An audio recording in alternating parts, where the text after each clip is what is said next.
A frustrating result. Did you think your side deserved any more than what they got? No. When we lose the game, start first half, start second half, and when you start a game like this, you got beaten. What was the biggest frustration for you? Was it, I know those areas in the first, was it, I guess, our position for the first goal, the free kick, I guess it's hard to stop, but the way your side came out? I think the free kick is stoppable, because the wall is too far.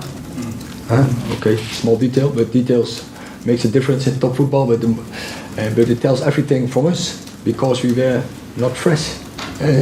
And when you start the game, you always have the attitude, and I think that was one of our best standards. We are really front foot, we are really ready to play in all the games till now. And today we were not from the start, and then you're running behind the facts. And we didn't let them run, especially in the start of the game, and we didn't follow the rules in defending, and we lose our battles. Eric, when you, just before the second half started, you walked out onto the pitch to speak to the players. Was that because you were unhappy with the start of the first half and the lack of pressing, or was it something else? No, it was just one detail I forgot to say in the halftime. I could make that point, and I thought the second part of the first half we played well, and we created two really good chances with Garnacho and with Ronaldo, and then we scored the goal. So we were back in the game. So we were hopeful in halftime we could turn around this, and everyone had that feeling, and with that attitude we went out. But then you give the game away, same as first half, in the start of the second half. And you did make changes eventually, but you were more proactive, it seemed, against Real Sociedad when you made changes before the hour. It was a bit later this time. What was the thinking behind that? No, I think we make 3 subs on 60, 65. So not that much later. Robert. You just mentioned there about the players forgetting the rules. I think you said something similar after the City game.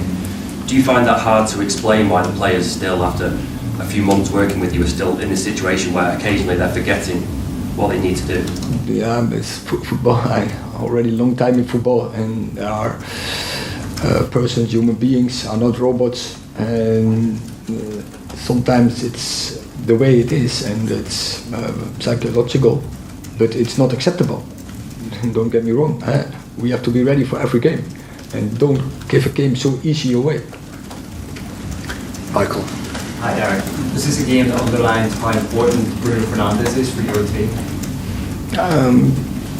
Bruno Fernandes is an important player, but what you want to express, no, I don't have that feeling. It's about also the players who are now on the pitch have to win this game, and they can do their work, and if they do their work, so if they do their job 100%, with passion and desire, following the rules and the principles of football, then we win this game.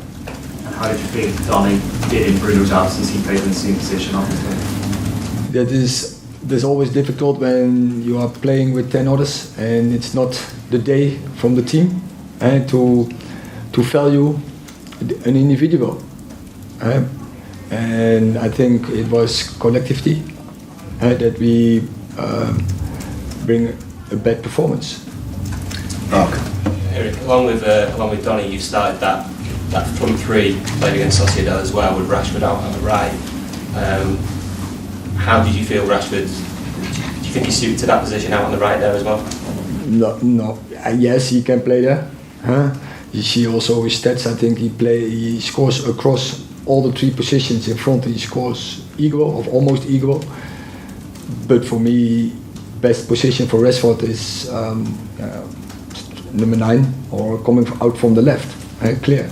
But we have in our front line we have our problems, and so for this game it was the best balance. Eric, did Aston Villa shape surprise you today? Surprise, we didn't know. And new manager coming in, what is he going to do? And and we knew before. Okay, we have to read it because he will change. So now, surprise is not the right word, but we have to adapt. But that is what I can expect from our players. That we read that organization, and if we follow the rules, and especially when we win the battles, and especially when we keep the ball, then it's no problem. And then you surviving the start of the game, you don't get back, you don't come down, and you are in the game, and then you saw second half of first half, and then you can dictate the game. So and that is what we have to learn. Sorry. Last two, one at the front and one at the back. You've been on such a good run. How big a setback is this for you? It's disappointed, but I know in the process it will not go only the way up, and setbacks will come, and we have to deal with that. Cristiano was captain today. Could you just say a little word on him getting the armband and his contribution towards it? Yeah, it's about Harry Maguire is on the bench. Our captain Bruno is our captain. Is not available, and then it's about David de Gea, leader but goalie is far away from the outfield. Then Casemiro is the leader. Licha can it be eventual leader. Casemiro is not speaking 100% perfect English, and then Cristiano is the leader, and I think especially is the leader of the team. So then he is the band, clear. Last question, Carl. Mr. Ten Hag, speaking of Cristiano Ronaldo, it seemed as if you were trying to deliver a lot of crosses in the second half of the first half. Is this something you're going to try more to help Ronaldo deliver it in the air for him? No, I think it was stupid to do that. Because we delivered too quickly crosses in from too far and too much forcing, then we don't help him. We have to bring in the crosses in the right moment. So this was more something you corrected in the second half rather than something you told them to do? Corrected it in the second half. No, we didn't. I think in the second half also we bring too quick the crosses in. The right moment was from Christian Eriksen in the first half. There you find the moment, I think he was in the pocket to deliver the ball to Cristiano on far post. That was the right moment. Okay.